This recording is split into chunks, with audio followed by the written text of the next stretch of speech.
안녕하세요. 전 30대 돌싱녀입니다.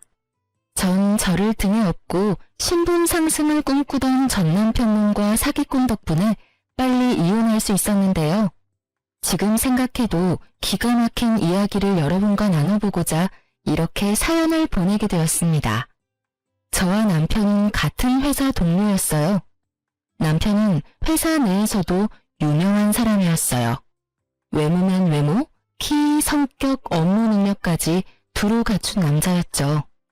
워낙 뛰어나니 당연히 인기가 많을 수밖에 없었고 전 그런 남편에게 눈길도 주지 않았어요.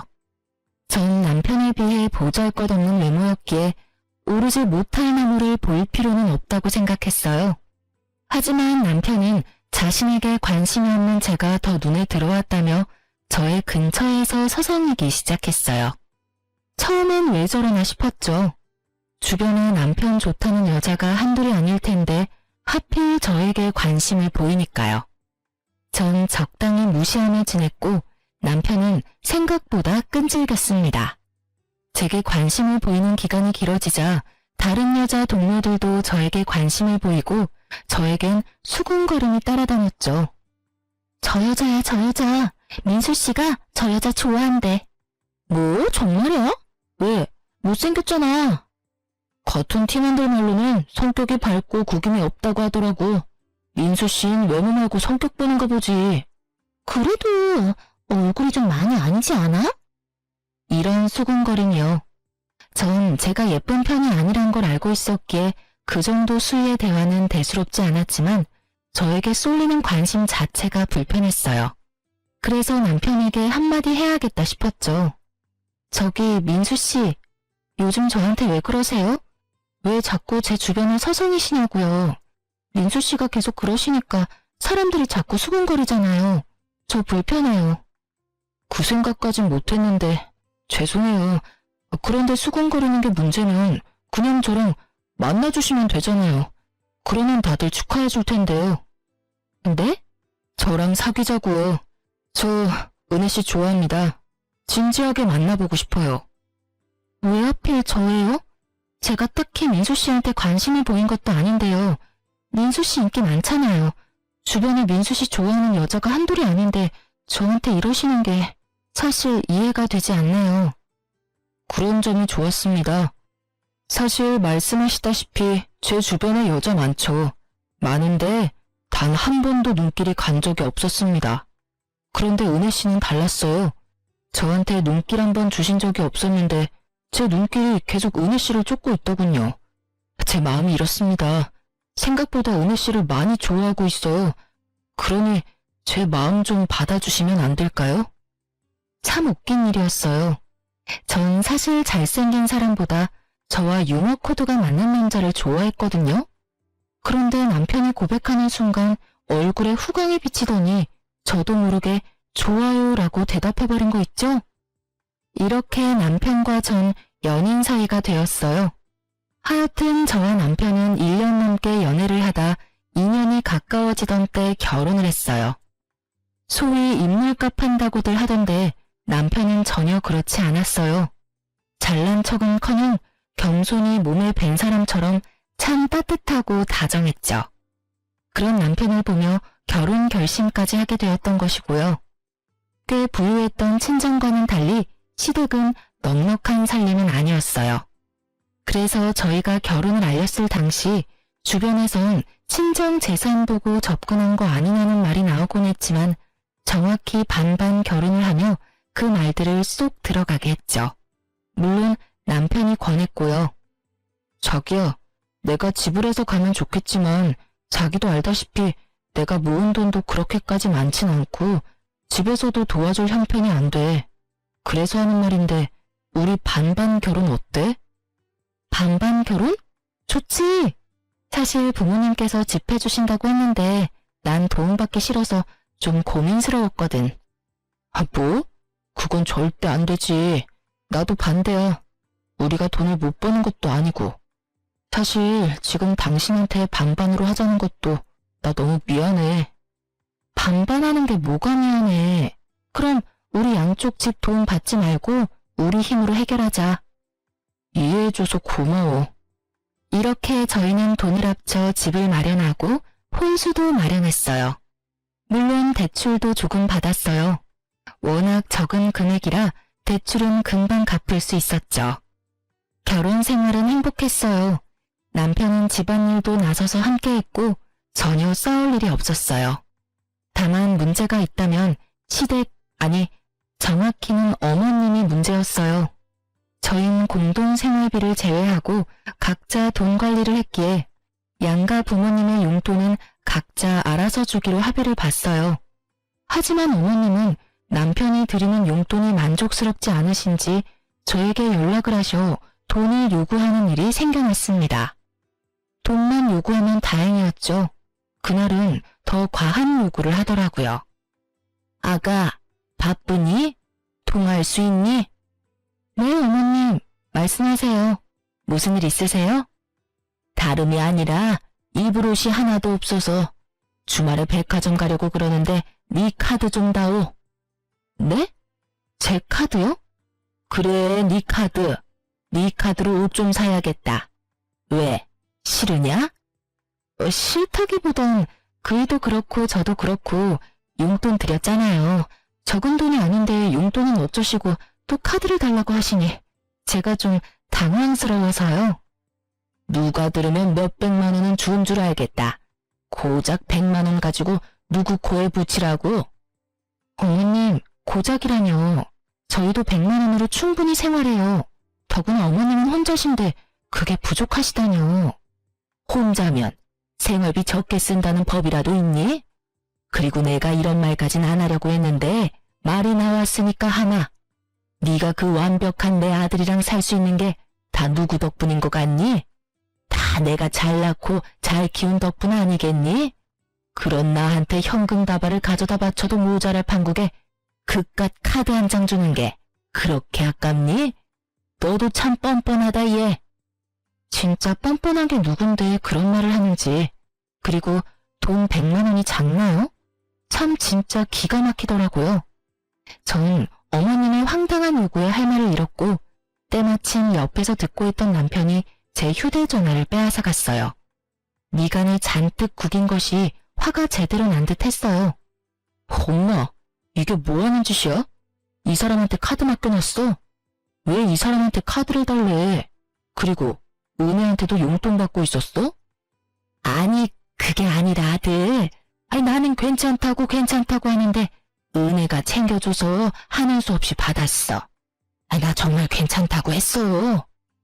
결혼 첫 달부터 전화로 용돈 내놓으라고 그 난리를 부리신 건 기억도 안 나시는지.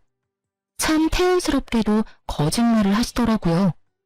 남편은 그런 어머님의 말씀을 무시하고 단호하게 말했어요. 엄마, 앞으로 은혜한테 용돈 타령하지 마. 만약에 은혜가 주더라도 다시 돌려주라고.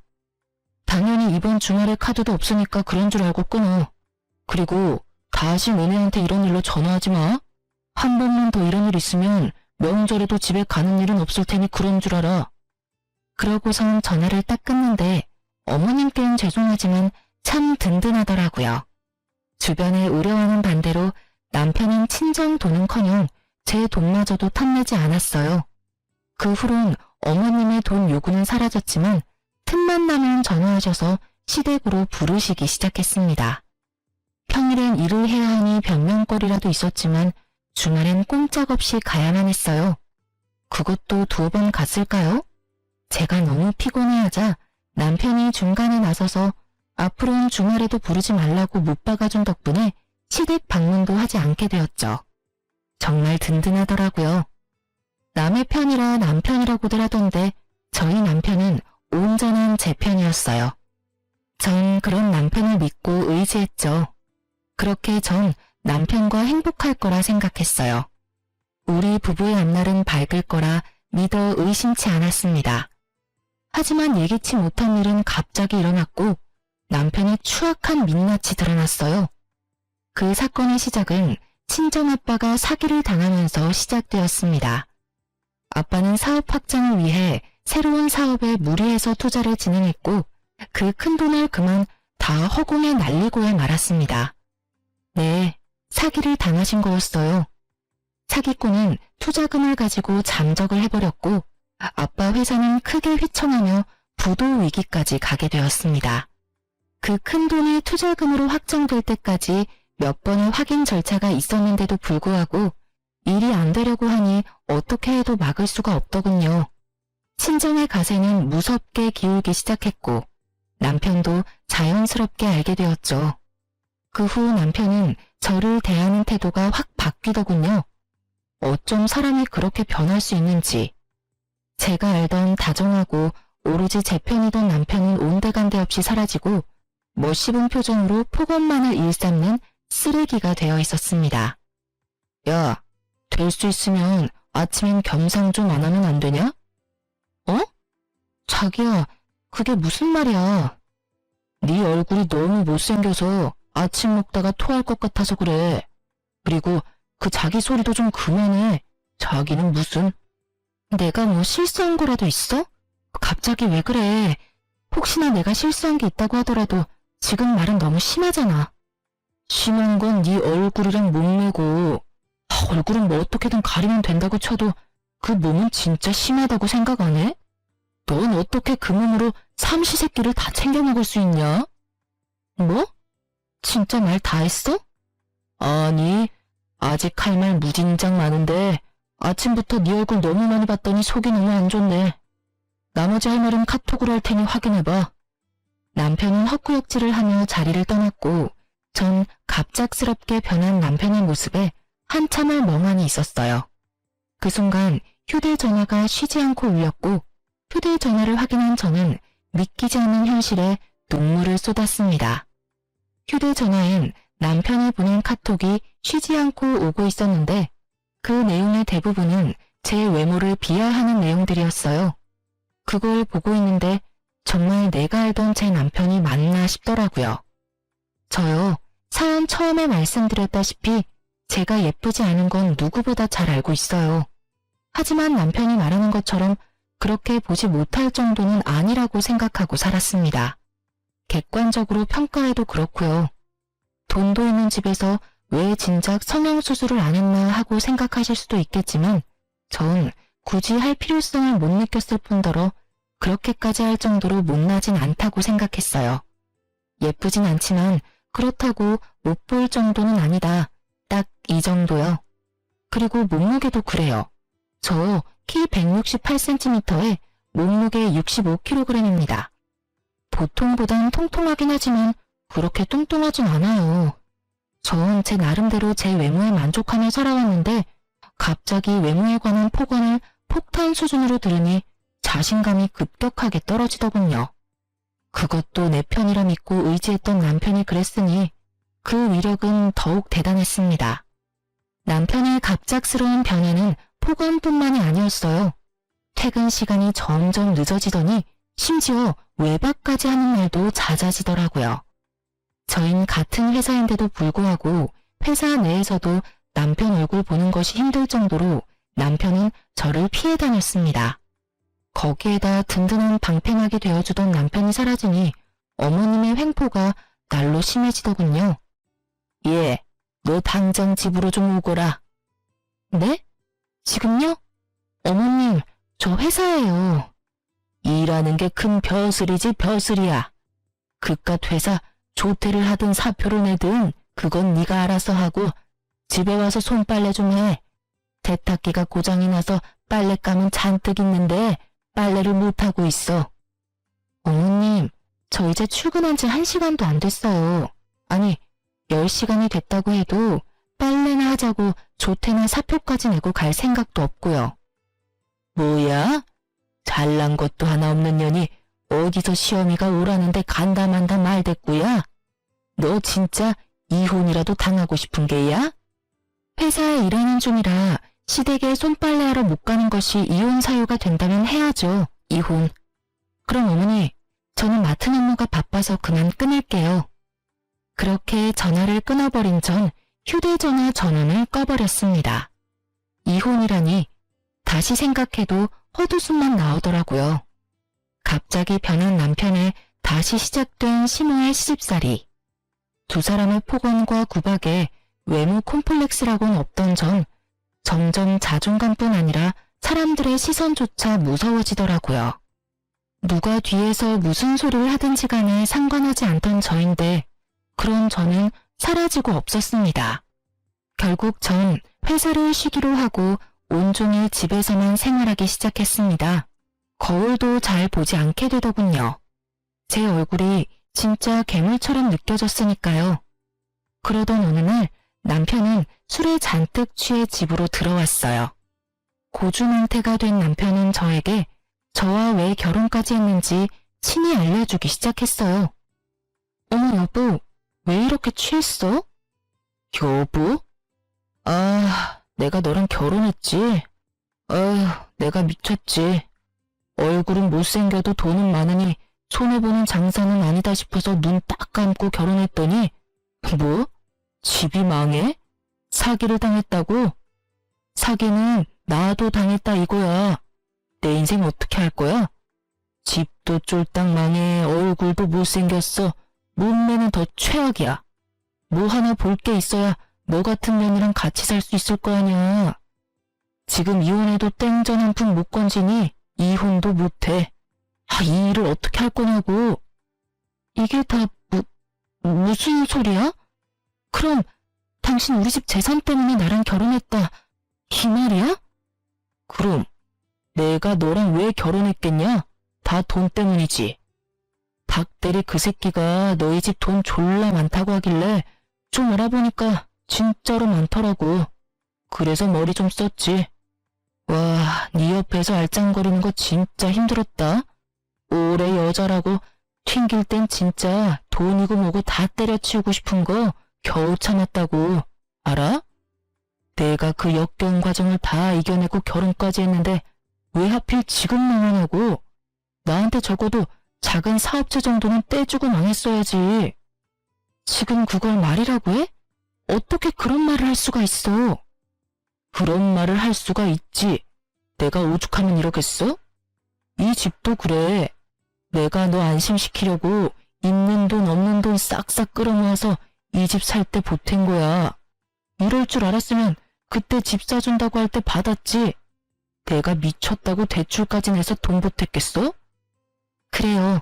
남편은 저에게 계획적으로 접근했던 것이었습니다. 그 다정했던 미소도 손길도 심지어 눈빛까지 다 연기였어요. 친정에서 집을 사준다고 할 때 한사코 거부하더니 다 이유가 있었던 것입니다. 친정 소식을 들은 후로 변해버린 남편을 보며 짐작은 하고 있었지만 직접 그 입으로 다 듣고 나니 더 충격적이더라고요. 처음부터 끝까지 다 계획적이었다니 충격이 크니 눈물은커녕 웃음이 나더라고요. 제가 미친 사람처럼 웃으니 남편은 얼굴도 못생긴 게 정신까지 나갔다고 말하며 방으로 들어가 버리더군요. 남편의 말처럼 정신 나간 사람처럼 방을 지새우고 남편이 출근을 하고 나서야 거실로 나왔습니다. 그리고 생각했죠. 앞으로 어떻게 해야 할지요. 당연히 이혼을 해야겠지만 부모님 걱정이 앞서더군요. 그렇지 않아도 지금 회사 문제로 충격이 크신데 저까지 이혼한다고 하면 그 충격으로 큰일이라도 생기면 어쩌나 하는 생각이 제 발목을 잡았죠. 이러지도 저러지도 못하는 상황에 그렇지 않아도 미칠 지경인데 어머님까지 절 가만두질 않았습니다. 제가 전화를 받지 않으니 집으로 찾아오기 시작했어요.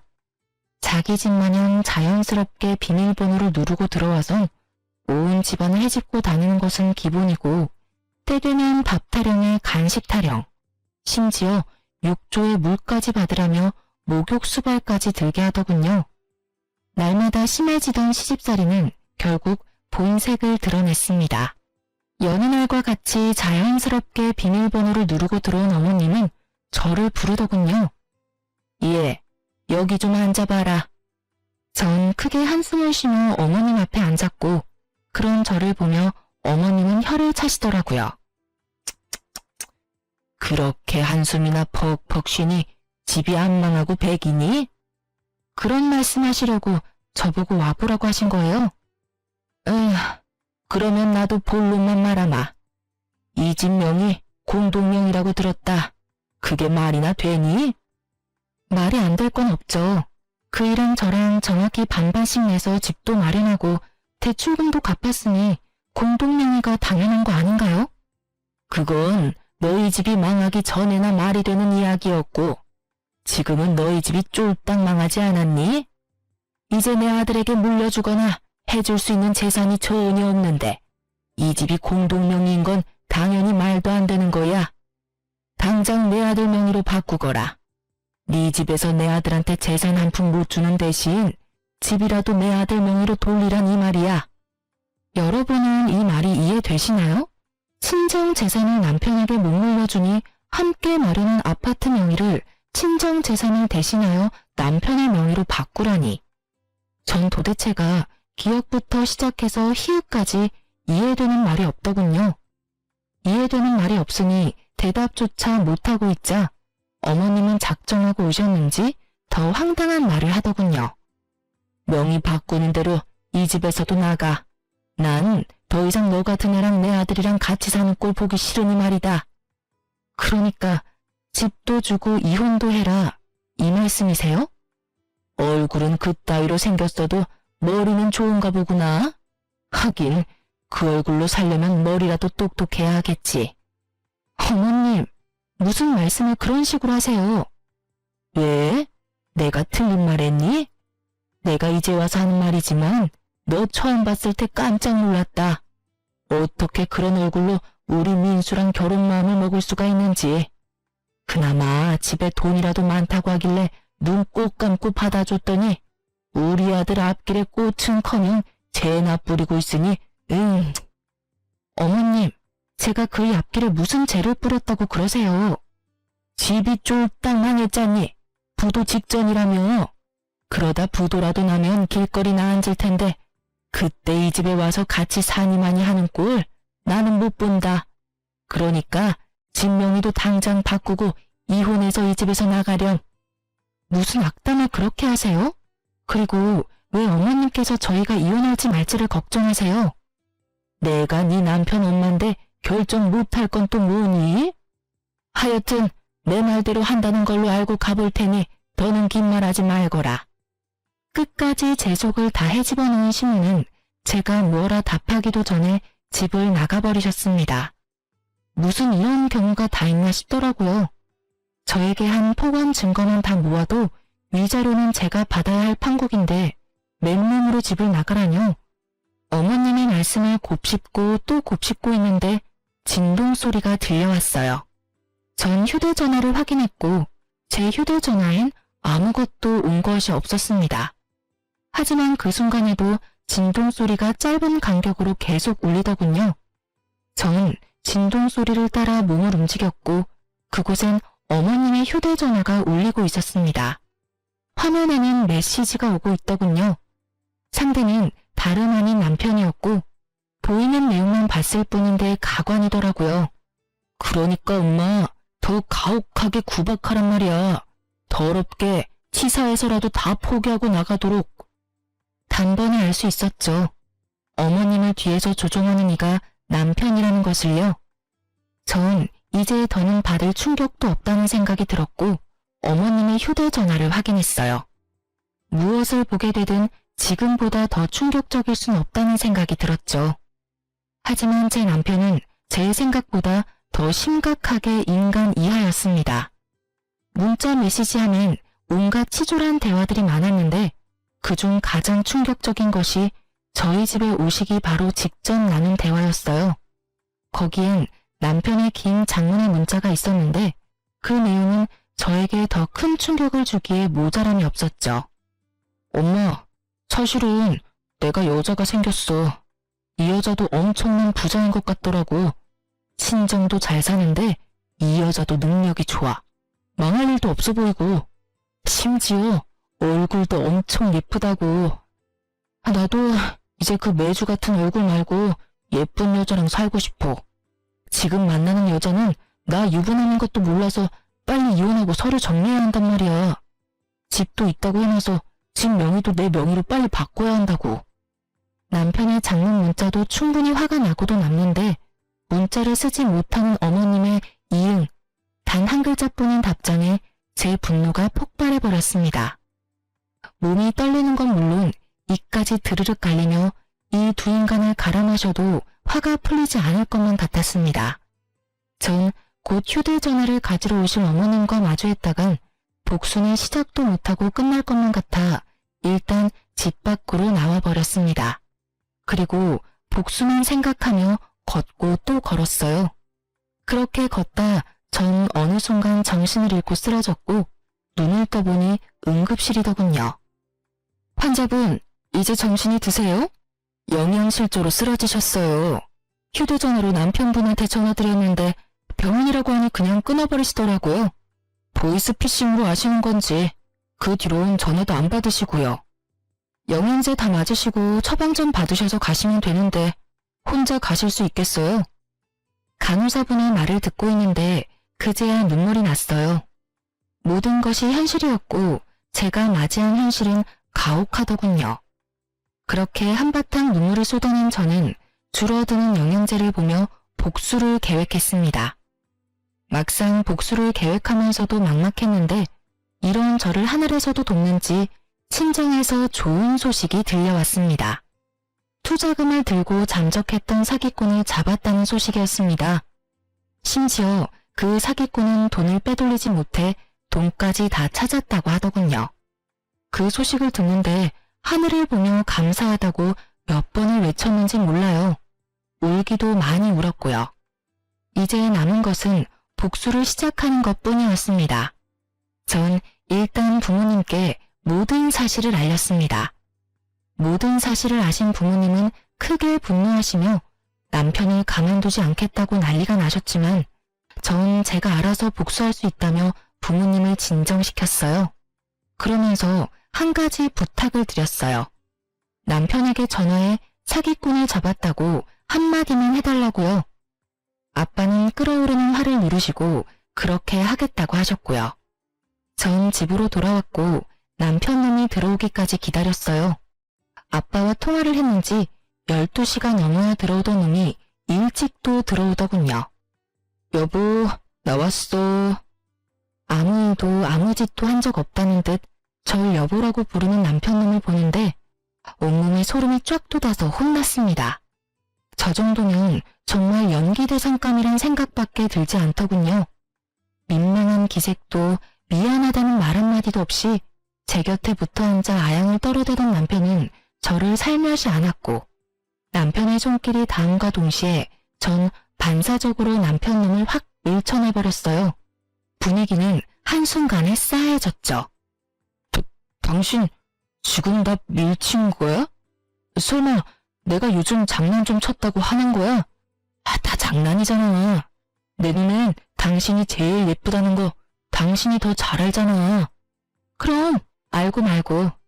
오늘 청소 좀 했더니 땀을 많이 흘려서 그래. 일단 나 좀 씻을게. 오래 걸릴 테니까 먼저 자. 오랜만에 욕조에서 몸 좀 담그고 싶어. 그래. 그렇게 도망친 욕실에서 몇 시간이나 있었는지 모르겠네요. 인기척이 느껴지지 않아 조심스럽게 욕실 문을 여니 남편님의 코를 고는 소리가 들리더라고요.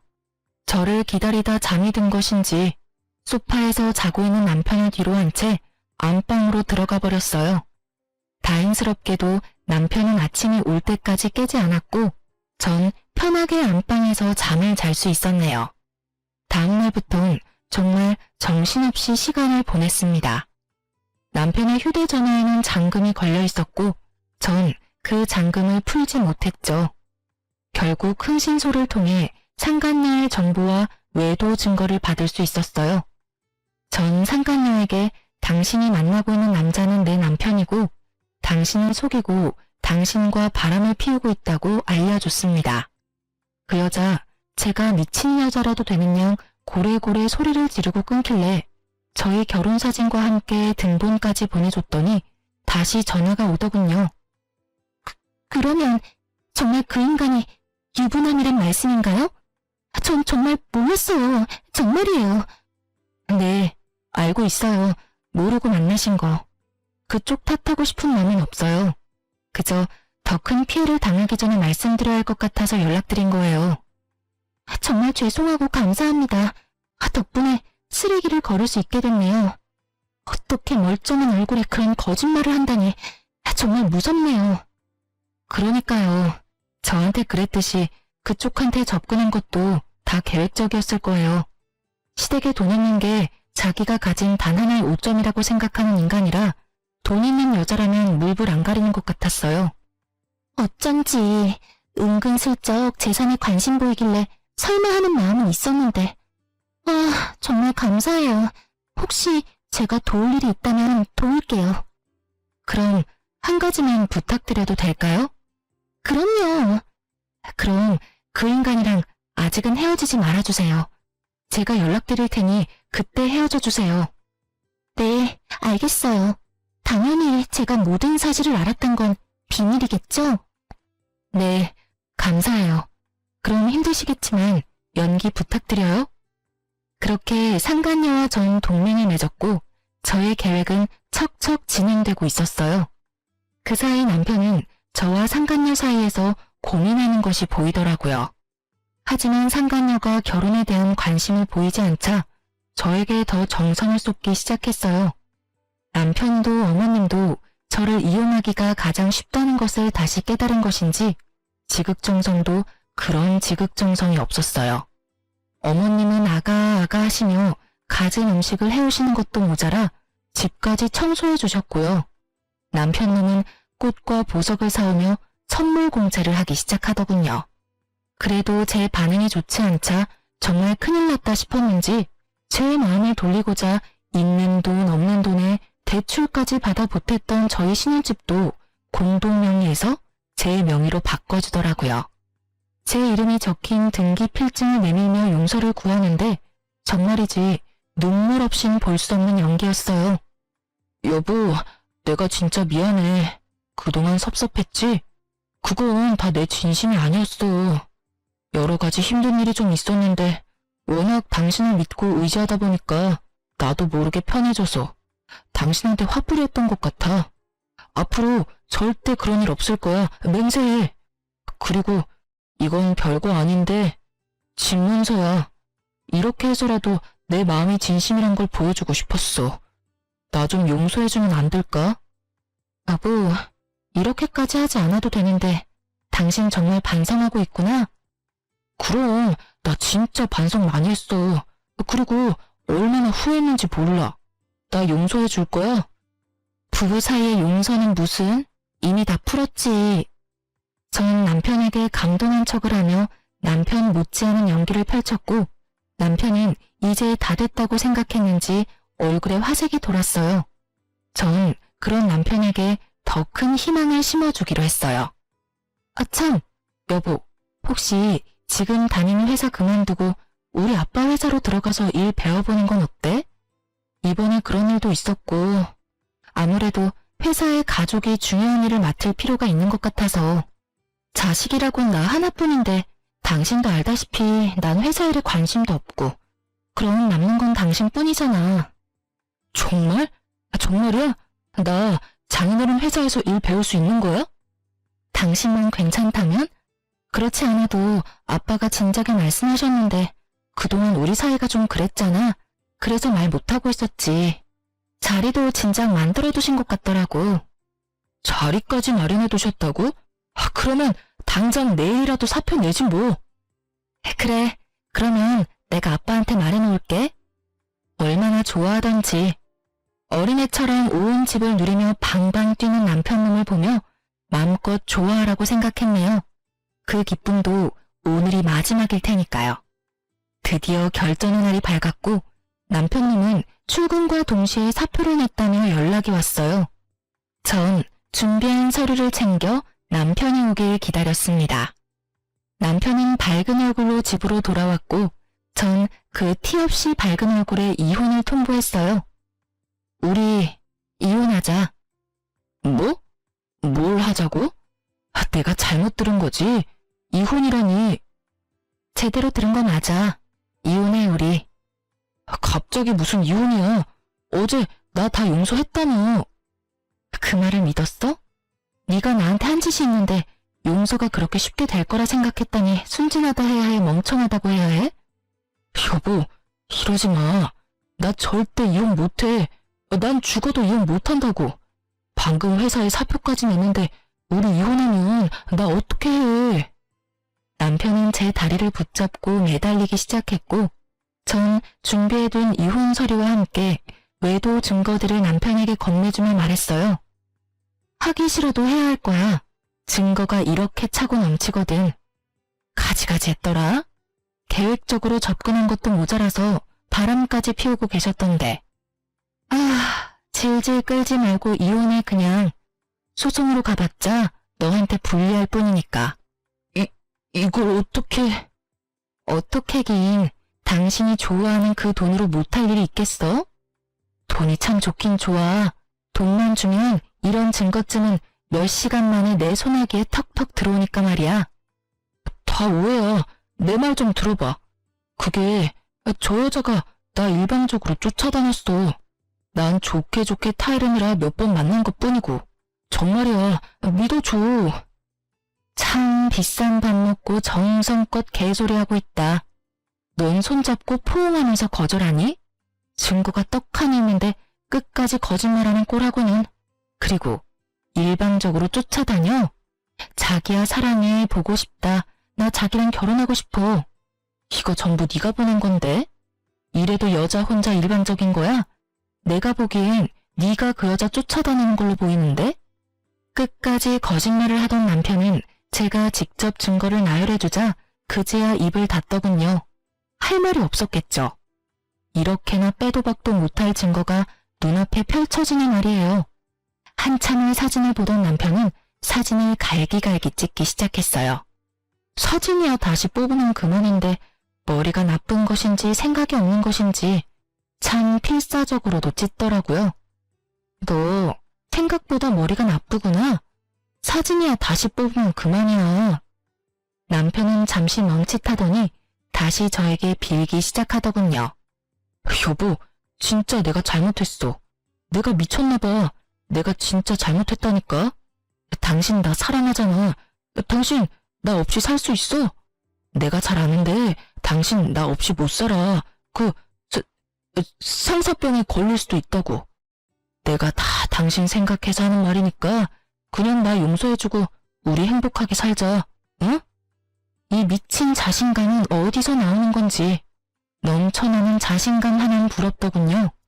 전 어이가 없어 소리내 웃으며 말했어요. 참 대단하다 너. 그런 자신감 부럽기도 하네. 근데 너 진짜 착각의 정도가 심각하다. 나 이제 너 안 사랑하고 네가 없어서 잘 살 수 있어.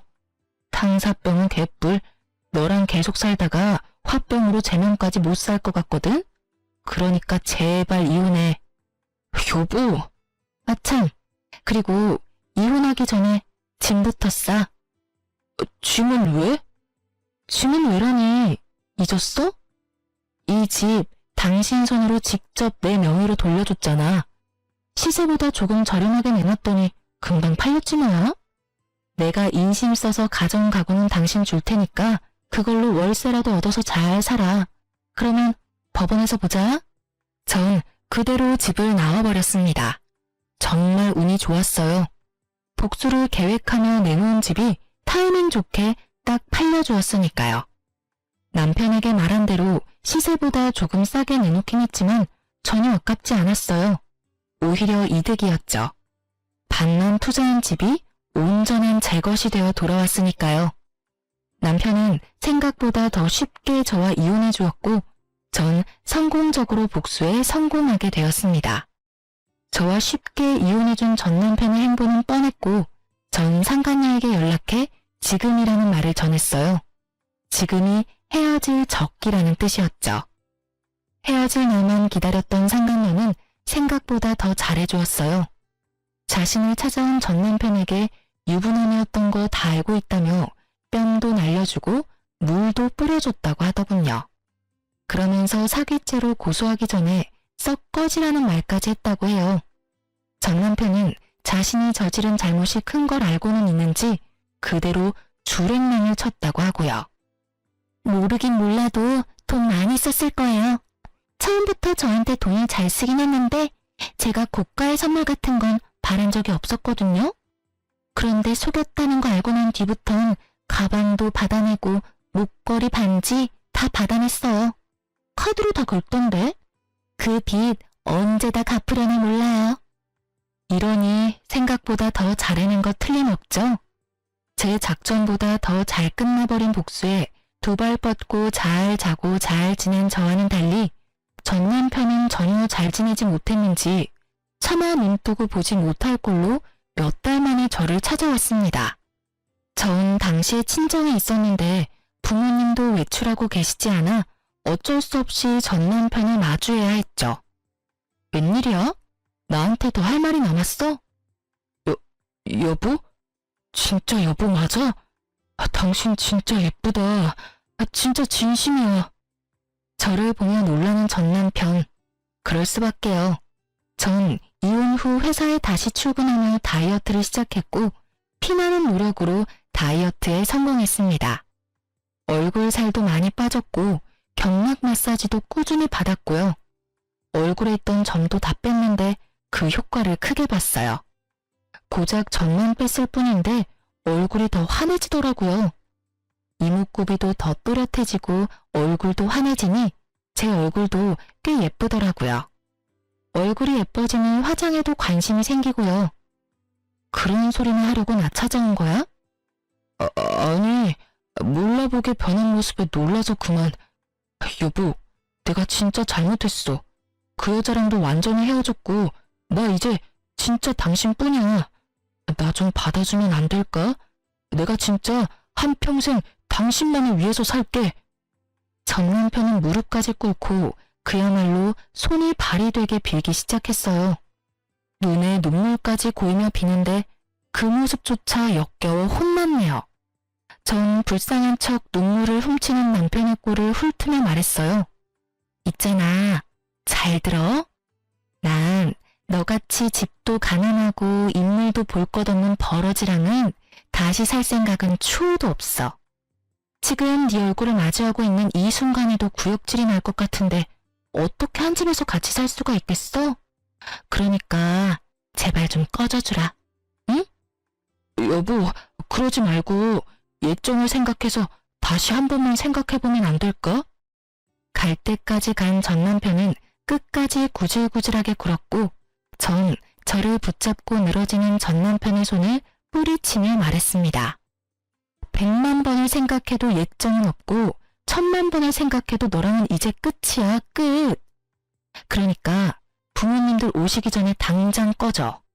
부모님들 오시면 모르긴 몰라도 너 어디 하나 부러질 게 뻔하니까 두 발로 걸어 나갈 수 있을 때 가. 이게 내가 너한테 베풀 수 있는 마지막 인내심이자 호의니까. 야, 진짜 너 해도 너무하는 거 아니야? 내가 뭘 그렇게 잘못했냐? 뭐? 바람 피운 거? 상식적으로 나 정도 되는 남자가 너 같은 여자랑 사는데 평생 너만 바라보면서 살 수 있을 거라 생각했어? 당연히 한눈도 판다고 생각하고 결혼했어야지. 아, 그래? 내가 생각이 짧았네. 그렇지? 그래. 말이야 바른말이라고. 내가 뭘 잘못했어? 다 네가 생각이 짧았던 탓이지. 그러니까 이제 그만하고 다시 시작하자. 앞으로는 한눈 파는 일은 없을 거야. 아니야. 나는 그릇이 작아서 날 등에 업고 신분 상승이나 하려는 놈이 바람까지 피우는 꼴 더는 못 보고 살아. 그동안 당했던 모욕도 잊을 생각 없고. 그러니까 당장 꺼져. 이 쓰레기야. 쓰레기? 이 나쁜 년. 내가 다시 찾아오나 봐라. 잘 먹고 잘 살아라. 이 피도 눈물도 없는 년. 전 남편은 바닥에 가래침까지 뱉고선 제 눈앞에서 사라졌습니다. 그렇게 모든 게 끝인 줄 알았어요. 하지만 전 남편과 전 시모는 끈질기더군요. 사람이 어떻게 그렇게 뻔뻔할 수가 있는지. 저희 부모님을 피해 제가 다니는 회사로 찾아오기 시작하더군요. 필사적으로 두 사람을 피하던 어느 날, 결국 회사 앞에서 잠복 중이던 두 사람과 마주하게 되었고 두 사람은 깃털보다 가벼운 무릎을 꿇고 저에게 빌기 시작했습니다. 그것도 퇴근 시간 회사 앞에서요. 그 와중에 다행이라고 할 수 있는 건 전 남편 놈은 입이라도 다물고 있었던 것 정도겠네요. 아가, 우리가 다 잘못했다. 제발 한 번만 용서해주면 안 되겠니? 이 늙은 시어미가 이렇게 무릎까지 꿇고 싹싹 빌잖니? 네가 한 번만 용서해주면 내가 네가 원하는 건 뭐든 다 해줄 수 있단다. 그래, 평생 얼굴 안 보고 살자고 하면 그렇게 할 수도 있어. 이제 와서 이러셔도 아무 소용없어요. 이혼한 지가 언젠데 아직까지 이러세요? 그리고 그 잘난 아들이 아무 말도 안 했나 봐요. 일전에 저희 친정으로 찾아와서 저한테 나쁜 년, 독한 년 그러면서 침까지 뱉고 갔는데 마침 바로 옆에 있으니 지금이라도 물어보세요. 저한테 어떻게 하고 갔는지 말이에요. 제 말을 들은 전시무는 입을 꾹 다문 전 남편의 등짝을 때리더군요. 그 와중에 아들 아픈 건 또 싫은지 짝소리도 나지 않게 때리는 모습이 참 눈물겹더라고요. 야 이놈아, 네가 거길 어디라고 찾아가서 육짓거리야.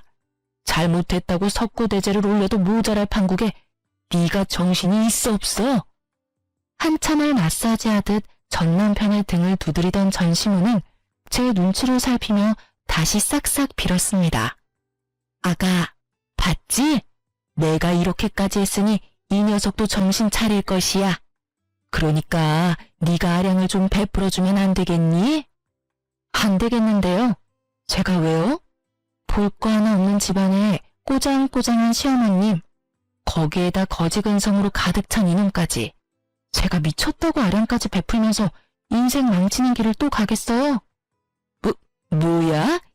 이 년이 진짜 우냐우냐 해줬더니 하늘 무서운 줄 모르고 짓거리는구나. 너 어디 맛 좀 봐라. 갑자기 돌변한 전시무는 제가 피할 새도 없이 제 머리채를 잡아버리셨어요.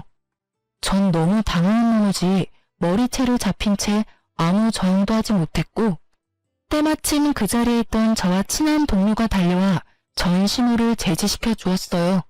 그리고는 경찰에 신고도 해주었고요. 경찰에 신고하는 소리를 듣고 있던 전시무와 전 남편은 붙잡혀가고 싶진 않았는지 그대로 도망을 가더군요. 열심히 도망가면 뭐 하나요? 제가 집도 다 알고 있는데요. 저는 출동한 경찰분께 친히 집 주소를 알려주었고 어머님은 체포되어 경찰서로 가게 되었습니다. 그 고약한 성질 때문에 없는 살림 더 궁핍하게 되셨죠 뭐. 전 결국 회사를 그만두게 되었어요. 그 후론 두 사람이 찾아오진 않았지만 그만두는 게 맞다고 생각하여 그만두게 되었어요. 어차피 그만두고 아빠 회사 일을 도울까 하는 고민도 있었기에 아쉽거나 그러진 않았네요. 퇴사를 한 후 전 바로 아빠 회사로 출근할까 싶었지만 그간 일도 많았으니 좀 쉬는 것이 어떠냐는 부모님의 권유에 그러기로 했어요. 요즘은 여러 가지 취미 생활을 하며 제대로 휴식을 취하고 있네요. 덕분에 이렇게 사연도 쓸 수 있게 되었고요. 요즘 전 몰라보고 예뻐진 외모 덕분에 주저앉았던 자존감과 자신감도 생기고 성격도 전보다 더 밝아진 것이 느껴져요. 만약 그때 아버지가 사기를 당하지 않으셨다면 전 어떻게 됐을까요? 아마 아무것도 모른 채 전 남편에게 아빠가 피땀 흘려 키운 회사를 홀딱 뺏기고 버려지지 않았을까요? 정말 밑바닥까지 가봐야 진정한 친구를 알 수 있다고 하더니 그 말도 틀린 말은 아닌 것 같아요. 앞으로 또다시 결혼하게 될지는 모르겠어요. 하지만 단 한 가지 확실하게 이야기할 수 있는 건 누구에게도 휘둘리지 않고 나 자신을 더 사랑하며 살아갈 것이라는 점이에요. 쓰다 보니 많이 길어진 것 같은데 지겹진 않으셨는지 모르겠네요. 그럼 전 이만 물러가 보겠습니다. 저의 긴 사연 들어주셔서 감사합니다.